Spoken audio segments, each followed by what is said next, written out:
J300 coming to y'all on this Saturday, December 11th. Nice little day outside, little breeze.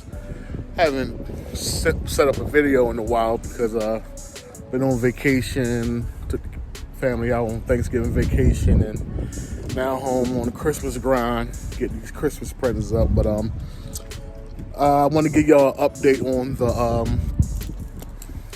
the 300 out here with my wife Kia. Our Kia, family car, big Kia gang. Oil light was flashes on and off sometimes, so the oil was low. Got an oil change, so I think from now on I'm gonna start taking it to the dealership because the side mechanics is not doing it. So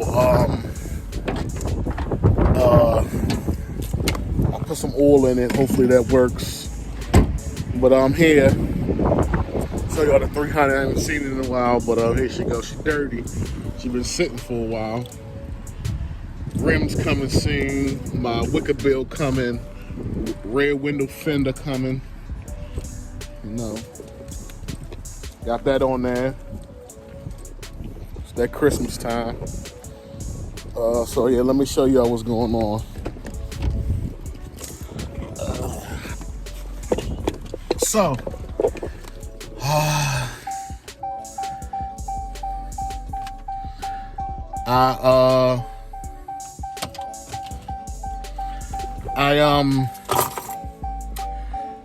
was messing around with the buttons. Let me shut this door. I was messing around with the buttons, and I put a last video. I didn't know what happened. I was waiting for them to call me back, but I end up pressing more buttons than what I was supposed to. So when I did that, it messed something up, but I wound up messing with the buttons again in it's back. So I'm gonna show you guys. I can use the thing now. See, I can use the buttons now, and it works.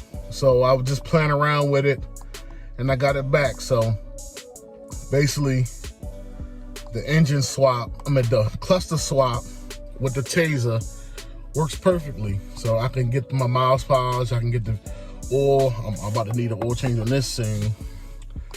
And yeah, it's back to the way it's supposed to be. So it's a success. It works. It's good if you want to use it. And yeah. So hopefully I got more content coming for you guys. Thank you for subscribing. Hit the like, share, comment, and see you.